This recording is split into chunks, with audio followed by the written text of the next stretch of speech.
नमस्कार दोस्तों, मेरा नाम अभिषेक है। आप देख रहे हैं आपका अपना चैनल सेटलमेंट टीवी। अगर अभी तक आपने चैनल को सब्सक्राइब नहीं किया तो नीचे आपको ये सब्सक्राइब बटन दिखाई दे रहा होगा, उसको प्रेस कर लीजिएगा। उसके बगल में एक बेल आइकन भी होता है, उसको प्रेस कीजिएगा, जिससे कि मैं कोई भी वीडियो डालूँ सबसे पहले नोटिफिकेशन आपके पास पहुँच जाए। दोस्तों, आज की वीडियो है बहुत ही ज़्यादा ज़रूरी। अगर आपने लिया है कोई लोन और अगर आपने कोई लोन डिफ़ॉल्ट कर दिया है, मतलब आपने लोन का रिपेमेंट नहीं किया है, तब ये वीडियो आपको देखना और ज़्यादा ज़रूरी हो जाता है। ठीक है, तो आपको देखना चाहिए बिल्कुल एंड तक वीडियो। और अगर आपने लोन नहीं चुकाया तो क्या होगा, यही आज की इस वीडियो का टाइटल है। शायद आपने थंबनेल पर भी देखा होगा, मैंने लिखा है लोन ना चुकाने पर क्या होगा। और ईसीएस या वो जो नेच एक्टिवेट करा लेती हैं आजकल एनबीएफसी और बैंक्स वगैरह, तो अगर वो डिफ़ॉल्ट हो जाए तब क्या होता है। ठीक है, तो ये मैं आपको बिल्कुल आज स्टेप बाय स्टेप बताऊंगा कि क्या प्रोसेस रहता है बैंक का अगर आप लोन डिफ़ॉल्ट करते हैं।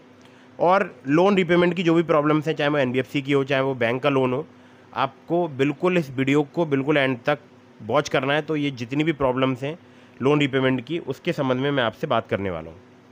तो दोस्तों, जनरली मैंने देखा है अगर कोई ईएमआई नहीं पे करता है, लोन अमाउंट पे नहीं करता, मतलब जैसे आपने कोई भी लोन लिया है, किसी भी प्रकार का लोन हो, और आपने उसकी एक ईएमआई पे नहीं करी, तो आपके पास बैंक से कॉल्स आते हैं या एनबीएफसी से कॉल्स आते हैं। बहुत सारे फ्रीक्वेंटली आपके पास कॉल्स आने स्टार्ट हो जाते हैं। अगर आप लेट करते जाते हैं, मान लीजिए एक महीना हो गया, फिर दूसरी ईएमआई का टाइम आ गया और आपने फिर भी पेमेंट नहीं किया, तो हो सकता है रिकवरी एजेंट आपके घर विजिट करना स्टार्ट कर दें।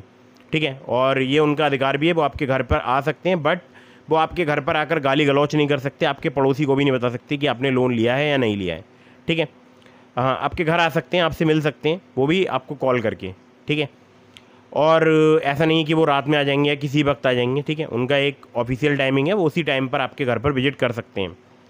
दोस्तों, अगर आपने लगातार 3 माह तक कोई ईएमआई पे नहीं की, मान लीजिए आपकी एक ईएमआई बाउंस हो गई, दूसरी ईएमआई बाउंस हो गई और तीसरी भी ईएमआई आपकी बाउंस हो गई, तो ये आपके लोन को पहुंचा देता है एनपीए में। और यहाँ पर मैं बात ज़्यादातर पर्सनल लोन और भी जो लोन्स होते हैं उनकी बात कर रहा हूँ, और क्रेडिट कार्ड की भी मैं यहाँ पर बात कर रहा हूँ। ठीक है, तब वो लोन पहुँच जाता है एनपीए में, नॉन परफॉर्मिंग एसेट में।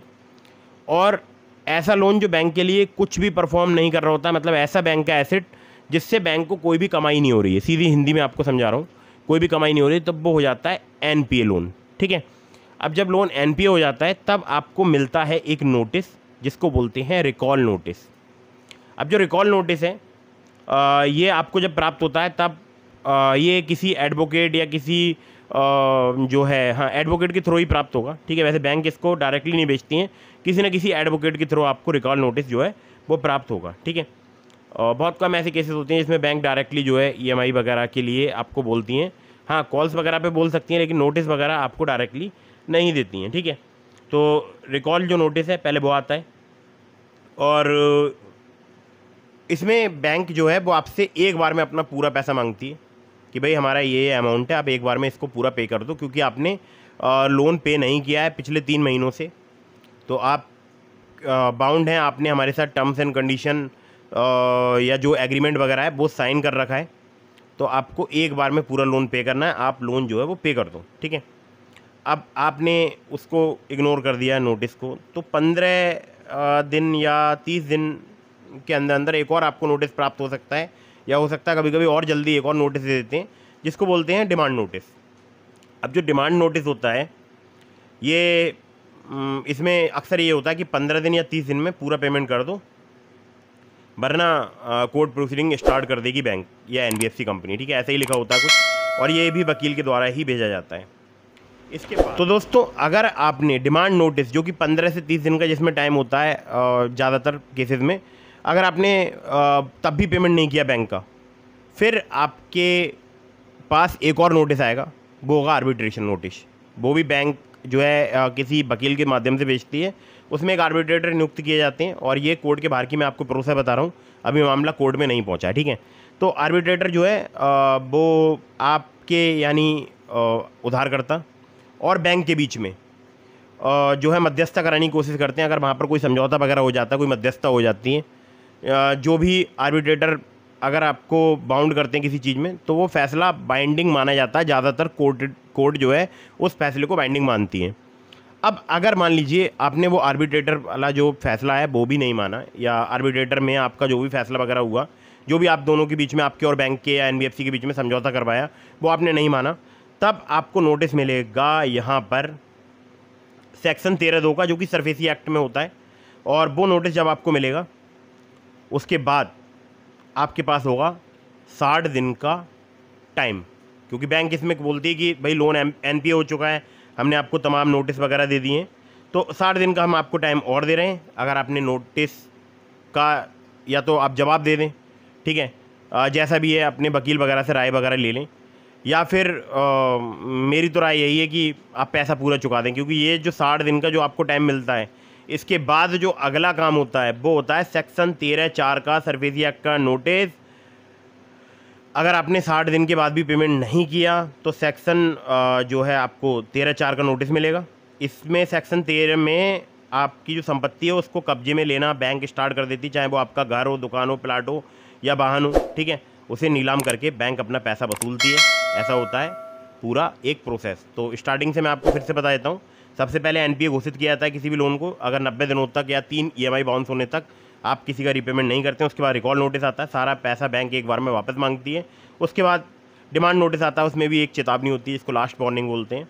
उसके बाद आर्बिट्रेशन, अगर अनुबंध में कोई मध्यस्थता की शर्त वगैरह है, कोई मीडिएशन में कोई टर्म्स एंड कंडीशन वगैरह है, तो वो अगर आप मान लेते हैं बहुत ही अच्छी बात है, नहीं मानते हैं तो उसके बाद सेक्शन 13(2) सरफेसी एक्ट में नोटिस आएगा, 60 दिन की मोहलत मिलेगी आपको। और अगर आपने वो भी नहीं मानी तो उसके बाद होगा सेक्शन 13(4), संपत्ति पर आपके कब्जा, नीलामी की प्रक्रिया शुरू हो जाएगी, ठीक है। तो ये सब होता है पूरा एक प्रोसेस बैंक का रिकवरी का। अब बहुत सारे लोग बोलते हैं कि साहब मैंने तो कोई ऐसा जो भी बोल सकते हैं एसेट या प्रॉपर्टी रख के मैंने कोई लोन वगैरह नहीं लिया है, तो इसके लिए बैंक आपके ऊपर लीगली बहुत सारे केसेस होते हैं। अगर आप उसके बारे में जानना चाहते हैं तो मैं आपको बता सकता हूँ, बिल्कुल डिटेल में बता सकता हूँ।